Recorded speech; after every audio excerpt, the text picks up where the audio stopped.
Episode 8.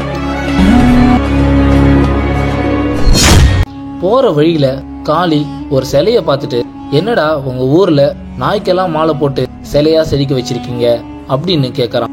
அதுக்கு குட்டிபாலு, யோ அது நாய் இல்லையா, எங்க ஊரையே காக்கிற எங்களோட தெய்வ நெறி அப்படின்னு சொல்றான். என்ன தெய்வ நெறியா, என்னடா உங்க ஊர்ல எல்லாம் புதுசு புதுசாவே இருக்கு அப்படின்னு சொல்லிட்டு அவங்க 4 பேரும் பூஜை நடக்கிற இடத்துக்கு போறாங்க. பூசாரி திரும்பவும் சங்குவத ஆரம்பிக்கிறாரு. பக்கத்துல இருந்தவர் வாளியில சிகப்பு தண்ணி எடுத்துட்டு வந்து தோண்டி வச்ச 2 பள்ளத்தை சுத்தி ஊத்துறாரு.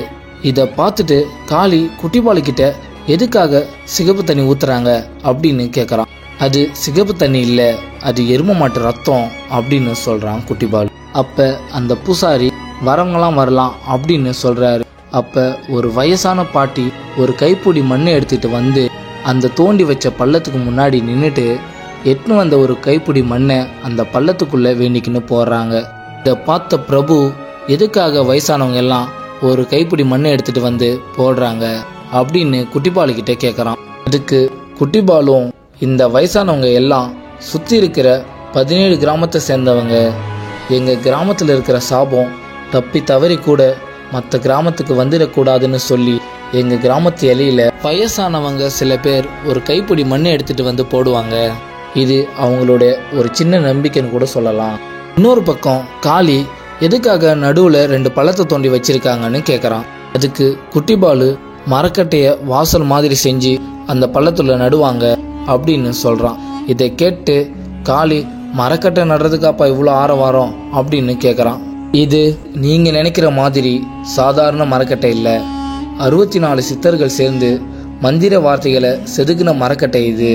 அது மட்டும் இல்லை, அந்த மரக்கட்டையை நட்டதுக்கு அப்புறம் இருக்கிற 17 கிராமத்துக்கும் அது ஒரு எச்சரிக்கை. விஷயம் தெரியாத உங்களுக்கு வேணா அது ஒரு சாதாரண மரக்கட்டையா இருக்கலாம், ஆனா விஷயம் தெரிஞ்ச எல்லாருக்கும் இது ஒரு மரண வாசலா தான் இருக்கும் அப்படின்னு சொல்றான் குட்டிபால். இன்னொரு பக்கம் பூசாரி பூஜை பண்ணிட்டு இருக்கும் பொழுது ஒருத்தவர் அங்க வந்து, இந்த தடவை பலி கொடுக்கறவங்க வந்துட்டாங்க அப்படின்னு பூசாரி கிட்ட சொல்றாரு. அப்ப திடீர்னு ஒரு குழந்தையுடைய அழுகிற சத்தம் எல்லாருடைய காதிலையும் இடி இடிக்கிற மாதிரி விழுது. அப்ப இங்க இருக்கிற கூட்டமே திரும்பி பார்க்குது. ஒரு அம்மா ஒரு ஆட்டை தர தர தரன்னு பிடிச்சி இழுத்துட்டு வராங்க. அதுக்கு பின்னாடியே ஒரு குழந்தை, அம்மா மருதுவை என் கூடயே விட்டுடுமான்னு அழுதுன்னு பின்னாடியே ஓடி வருது. இதை பார்த்த எல்லாருடைய மனசும் கலங்கமாகுது. இதை பார்த்த பிரபு பக்கத்தில் இருந்த பெரியவர்கிட்ட, அந்த சின்ன பொண்ணு அழுறது நமக்கே ரொம்ப கஷ்டமா இருக்கு, ஆனால் அவங்க அம்மா இவ்வளோ கல்நெஞ்சமாக இருக்காங்க அப்படின்னு கேட்குறான்.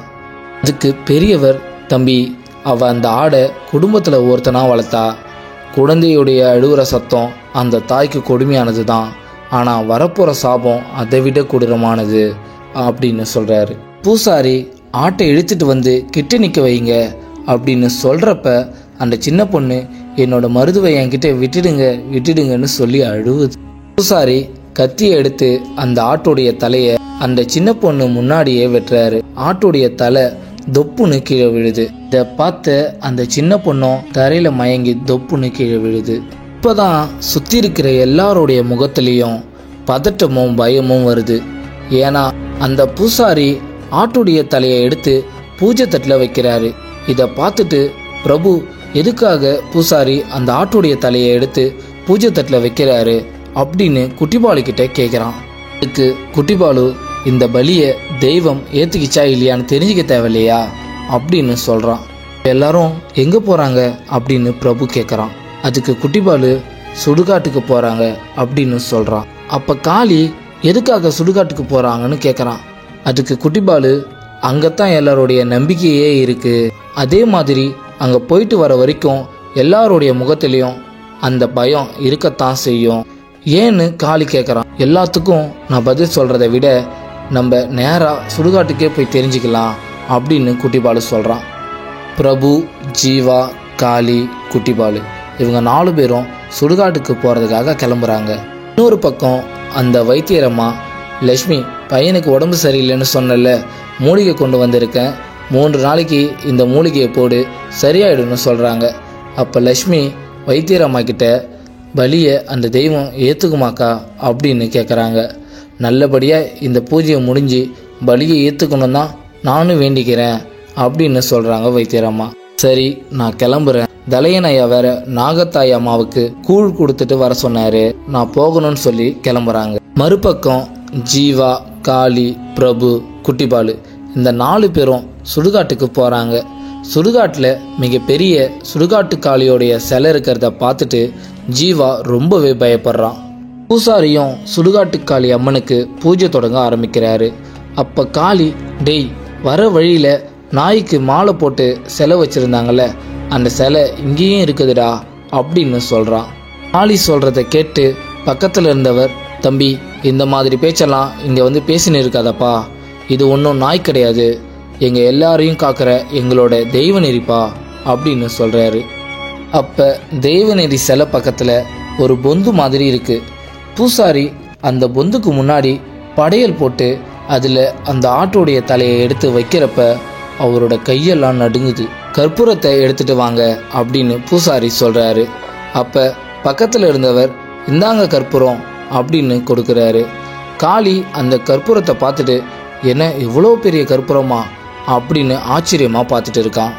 இப்போ பிரபு, எதுக்காக அந்த பொந்துக்கு முன்னாடி படையல் போட்டு வச்சுருக்காங்க அப்படின்னு குட்டிபாலுக்கிட்ட கேட்குறான். அதுக்கு குட்டிபாலு, அந்த பொந்துக்குள்ளே தான் எங்களை காக்கிற அந்த தெய்வ நெறியே இருக்குது அப்படின்னு சொல்கிறான். அது மட்டும் இல்லை, பூசாரி கற்பூரத்தை ஏற்ற ஆரம்பித்த உடனே தெய்வநெறி வெளியே வந்து அந்த ஆட்டுடைய தலையை கடித்து இழுத்துட்டு போகிறத பார்க்குறதுக்கே ரொம்ப பயங்கரமாக இருக்கும் அப்படின்னு சொல்கிறான். பூசாரியும் கற்பூரத்தை ஏற்றிட்டு மணி அடிக்க ஆரம்பிக்கிறாரு. கொஞ்ச நேரமாக அங்கே இருக்கிற எல்லாரும் அந்த பொந்தியை பார்த்துட்டு இருக்காங்க. அப்போ பிரபுவோட கையில் கண்ணீர் துளி விழுது. பிரபு என்னடான்னு பார்க்குறான். அப்போ அவனுடைய பக்கத்தில் இருந்த பெரியவர் கண்ணீர் விட்டு அழுதுன்னு இருக்கிறத பார்த்துட்டு, ஐயா என்ன ஆச்சுன்னு கேட்குறான். அந்த பெரியவர் கண்கலங்கியபடி, எப்பவுமே கற்பூரத்தை ஏற்றின உடனே தெய்வநெறி வெளியே வந்துடும், ஆனால் இப்போ முக்கால்வாசி கற்பூரம் எரிஞ்சு முடிய போகுது, இன்னும் தெய்வநெறி வெளியே வரல. அந்த வருஷம் நடந்த மாதிரி திரும்பவும் நடந்துச்சுன்னா இந்த தடவிதியூர் கிராமமே சுடுகாடாக மாறி போயிடும். அந்த நிலைமை மட்டும் வந்துடக்கூடாது. அம்மா சுடுகாட்டு காளியை எப்படியாச்சும் இந்த பலியை ஏற்றுக்குன்னு எங்களுக்கு நம்பிக்கை கொடுத்தாயே அப்படின்னு சொல்லி கைகளை கூப்பிட்டு வேண்டின்னு இருக்காரு. நேரம் போக போக ஆர்வமாக பார்க்க வந்த எல்லாருடைய கண்களிலும் இப்போ பயம் வர ஆரம்பிக்குது. கற்பூரத்தட்டை பிடிச்சிட்டு இருக்கிற பூசாரியோடைய கைகளும் இப்போ நடுங்க ஆரம்பிக்குது. அங்கே இருக்கிற எல்லாரோடைய எமைகளும் மூடாமல் தெய்வநெறி வெளியே வருமானு அந்த பொந்தியை பார்த்துட்டு இருக்காங்க. கற்பூரம் அமைய போகிற கடைசி நிமிஷம் அது.